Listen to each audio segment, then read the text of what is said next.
My daughter cleaned out my bank accounts and vanished with her criminal boyfriend. I was ready to lose everything until my grandson, just 15 years old, looked me straight in the eye and said, "Grandpa, relax." I fixed it. Hours later, my daughter called, shrieking like a demon. This is a story of how family betrayal turned into an unexpected revenge, and why I'm still wondering if I did the right thing. And before we dive in, let me quickly say, if you enjoy real stories of family drama, shocking betrayal, and unexpected revenge, hit that like button, subscribe, and ring the bell so you don't miss the next one. Now, let's start from the beginning. My name's Walter. I'm 72 years old. I worked most of my life as a high school history teacher in Ohio. I wasn't rich, but I saved carefully.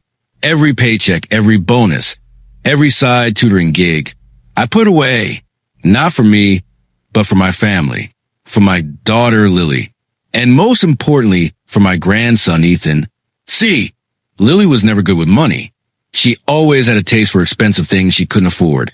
New clothes, new gadgets, weekend trips she put on credit cards she never paid. But she was my daughter. I thought, no matter what mistakes she made, deep down, she'd never betray me. I was wrong. That night, I sat down to pay bills and opened my bank app, and my heart nearly stopped. $186,000. Gone. Not just gone, transferred to Lily's account. I called her immediately. My hands shook so badly, I almost dropped the phone. She picked up, and her voice, it wasn't apologetic. It wasn't panicked. No, it was smug. "Dad, I needed it. You've been sitting on that money doing nothing. I'm starting a new life with Mark. We're going to build something real. Don't try to stop me." Mark, her boyfriend, a man with a rap sheet longer than a grocery store receipt. Assault, fraud, theft. I'd begged her to leave him. Instead, she gave him everything, including my life savings. I could feel my blood boiling, my chest tightening. I wanted to scream, to curse, to disown her right there. But before I could say a word, Ethan walked into the room. My grandson, just 15. He saw my face, the tears brimming in my eyes. He didn't panic. He didn't cry. He smiled. "Grandpa, don't worry," he said softly. "I fixed it." I blinked at him. "What do you mean you fixed it?" He sat on the couch, calm as if nothing had happened. "Let's just say Mom and Mark are about to have the worst night of their lives." I stared at him, stunned. Was he joking? He was just a kid. How could he possibly have fixed this? That's when he explained. For months, Ethan had been suspicious.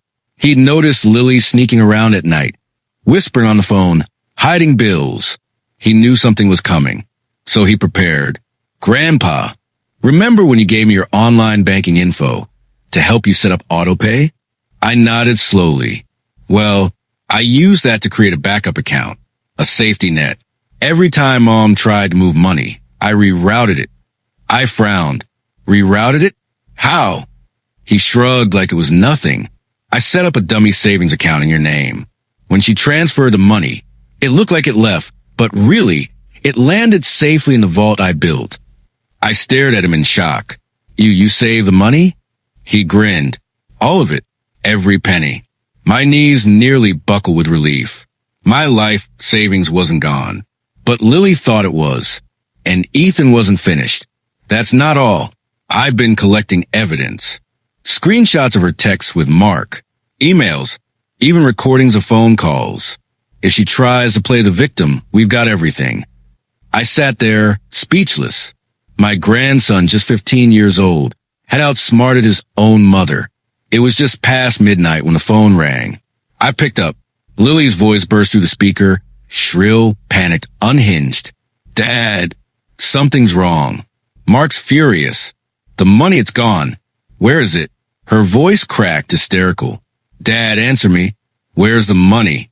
If I don't give it to him, he'll..." The line cut off.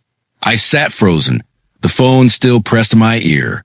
Next to me, Ethan leaned back and chuckled. "Told you, Grandpa. She's cooked." I didn't sleep that night. I kept pacing, wringing my hands, asking myself if I'd failed as a father. But Ethan, He slept like a baby. The next morning, over breakfast, he laid it all out. Grandpa, we don't need to chase her. She's gonna come to us. Mark's already suspicious.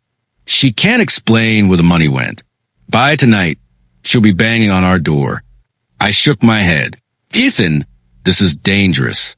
Mark's not just a thug, he's violent. But Ethan was unfazed. I know. That's why I backed everything up. Screenshots, bank transfers, mom's confession messages, all stored on the cloud, and forwarded to a burner email. If anything happens to us, the police get everything. He took a sip of his orange juice. Calm as ever. Mom thinks she's a hunter. She doesn't realize she's already the prey. And that was just the beginning. But before I tell you how Lily showed up at my house, screaming, crying, demanding answers, let me ask you something. What would you have done if your own child stole your life savings? Would you forgive or let them suffer the consequences? It happened just as Ethan predicted. That afternoon, I heard the slam of a car door outside my house, the hurried shuffle of footsteps. Then the front door flung open so hard it rattled against the wall. There she was, my daughter Lily. Her face was pale, her mascara smeared down her cheeks, her hair wild, her clothes wrinkled. She looked nothing like the confident woman who had robbed me the night before. She looked desperate. Dad, she cried, rushing toward me. You have to give it back. Please, you have to give me the money. I steadied myself against the armrest of my chair, my heart thumping. I don't know what you're talking about, Lily, I said quietly. Her eyes widened with fury. She slammed her fist against the wall. Don't play games with me. You always favored Ethan over me, but this is too far. At that moment, Ethan appeared at the top of the stairs. Calm, composed, almost smug. Mom, he said evenly, stop lying. Grandpa never lost a dime. The money's safe. But you're the one who looks like a thief now. Her head snapped toward him. The color drained from her face. W, what are you talking about? She stammered. Ethan pulled his phone from his pocket and tapped the screen. Want me to show Grandpa your messages with Mark? The ones where you called in the golden ticket? The ones where you said you were going to leave me behind because I'd slow you down. My stomach dropped. I turned to my daughter, disbelief flooding me. Leave you behind? What is he talking about, Lily? Ethan's voice was steady, though his hands clenched into fists. She was planning to ditch me. Grandpa said she didn't want a kid ruining her new life. That Mark would never accept me. So she was going to disappear without me. For a moment, the room was silent except for Lily's ragged breathing. Then she lunged. Lily leapt forward, clawing at Ethan's phone. Delete it. Delete it right now, she shrieked. But Ethan didn't even flinch. He stepped back, holding the phone high, calm as stone. No, Mom, you don't get to control the story anymore. You stole from Grandpa. You betrayed him. You were going to abandon me. And I have every piece of evidence to prove it. Her knees buckled. She collapsed onto the floor, sobbing. I'm sorry, Dad. I'm sorry, Ethan. I didn't mean to. Mark said. Her words broke into hysterical gasps. And for a split second, I saw my little girl again. The child I once rocked to sleep. The teenager I once stayed up waiting for. Part of me wanted to hold her, to forgive her. But then I remembered $186,000 gone. Her laughing voice on the phone last night. The words, I'll ditch Ethan. And just like that, my sympathy vanished. Ethan crouched down until he was eye level with her. His voice was cold but steady. Mom, here's how this works. You leave Mark tonight. You cut him off completely. Or he held the phone up so the screen glowed against her tear-streaked face. Every message, every transfer, every recording goes to police. Her breath hitched. You wouldn't. Ethan's eyes narrowed. Try me. That's when I heard it. The low rumble of an engine outside. The squeak of rusty brakes. Then the slam of a truck door. I didn't even need to look. I knew. Mark. Heavy boots crunched across the gravel. Then came the pounding on my front door. Bang, bang, bang. Open up, old man, his voice thundered. Lily froze. Her eyes darted like a trapped animal. Dad, you have to tell him you have the money. Please, if he finds out. But Ethan stepped in front of me, his face calm, almost frighteningly so. Let him in, Grandpa. My heart stopped. Are you insane? He'll kill us. But Ethan's eyes never wavered. Trust me. So, with shaking hands, I turned the knob. Mark stormed in, his bulk filling the doorway, his fists clenched, his eyes bloodshot. Where's my money, old man? He growled. Before I could even breathe, Ethan stepped forward. It's not your money, Mark. Never was. And we've got proof of every crime you committed with Mom. Every scam. Every threat. Every theft. He lifted his phone. One click, and all goes straight to the cops. Mark froze. For a moment, his tough guy act slipped. But then he laughed. A slow, sinister chuckle that made my stomach twist. You think the cops care? You think anyone's gonna believe a little brat like you? Ethan tilted his head, calm as ever. They don't have to believe me. They just have to believe the evidence. Which, by the way, is already backed up. Multiple places. Even if you smashed his phone, it's too late. Mark's face twisted with rage. His jaw clenched, his nostrils flared. He took a step closer. For the first time that night, Ethan wavered. Just for a second. His knuckles turned white as he gripped the phone. I thought he was about to hit my grandson. I opened my mouth to beg, to stop it before it happened. But then red and blue lights flashed through the curtains. The sound of sirens filled the street. The police. 2 squad cars pulled up, tires crunching against the gravel. Officers stepped out, hands on their holsters. Mark's bravado drained instantly. His face went pale. Lily gasped, her hands flying to her mouth. And Ethan? Ethan smirked. Oh, didn't I mention? He said casually. I already forwarded everything to the cops an hour ago. The officers entered, their voices calm but firm. Mark Jensen? You're under arrest for fraud, identity theft, and violation parole. Mark sputtered, thrashing as they cuffed him. This isn't over. You hear me? He bellowed as they dragged him out. But it was over. At least for him. For Lily, it was just beginning. Now, this is where things get messy. Because while Mark went to jail that night, Lily's story didn't end there. The police had questions for her too. Questions she wasn't ready to answer. And that's when I had to face the hardest choice of all. So tell me, what would you do if your own child was tangled up in crimes like this? Would you protect them or let them fall? When my daughter's shrieking phone calls came in, I didn't answer right away. I let her stew in it. I wanted her to feel the weight of consequences pressing down like a stone she couldn't lift. But eventually, I picked up.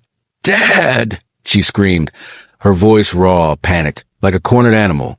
You ruined me. The cops, do you know what they did? They froze his accounts. They came to his place. They're saying I was involved. You did this to me. I let her rant for nearly a minute. I didn't interrupt. Her words were like knives. But for once, they didn't cut. When she stopped to breathe, I spoke calm and steady. Sweetheart, I said, my voice low. You did this to yourself. I didn't touch a thing. It was your own greed, your own choices. All I did was protect what your mother and I worked our whole lives for. Silence. I could almost hear her brain spinning, searching for something to say, some excuse, some angle. Then finally she spat. You'll regret this, old man. And she hung up. The next weeks were chaos for her. The boyfriend? Arrested. Fraud, embezzlement, drug charges. His crew vanished the moment the handcuffs clicked. My daughter? She wasn't arrested, but she was investigated. Her name dragged through mud. Her boyfriend betrayal splashed across headlines in our town. The same man she drained our bank accounts was the same man who had dragged her down with him. And here's the kicker. The money? My grandson, genius that he is, had already rerouted most of it back. He'd flagged the transfers through the bank's fraud department before she even got away with more than a fraction. My daughter thought she'd won the jackpot. In reality, she had nothing. She lost her criminal prince. She lost her so-called friends. She lost her reputation. And worst of all, she lost our trust. I'll be honest with you. Folks, I didn't feel victorious. Not really. Yes, there was satisfaction watching karma land like a hammer. Yes, there was pride, indescribable pride, watching my grandson step up, shield his family, outweak criminals twice his age. But there was also grief, because when your own child betrays you this way, there are no winners. You mourn the person you thought they were. So here I am, sitting in this old armchair, telling you my story, and I keep circling back to the same question. Am I the asshole? I let my daughter crash and burn. I didn't shield her from the investigation. I didn't soften the blow. Part of me wonders, should I have done more? Should I have covered for her just because she's my blood? But then another part of me says, no, enough was enough. I raised her better. I gave her love, food, a home, and a father's devotion. And she repaid it by draining our life savings and running off with a criminal. Meanwhile, my 15-year-old grandson, her own son, showed more maturity, loyalty, and strength than she ever has. So maybe the real question is, am I the asshole for finally choosing him over her? What do you think? Would you have done the same in my shoes? Would you have let your daughter face the consequences? Or would you have swooped in to save her one last time? Tell me in the comments. I genuinely want to know. And hey, if this story made you think, if it made your heart race, or if you just want to see more real stories about seniors, family drama, and the choices we face as we age, don't forget to like, share, and subscribe.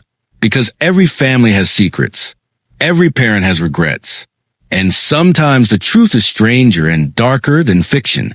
This was my story. I'll leave it to you to decide whether I was the villain or just a father trying to survive.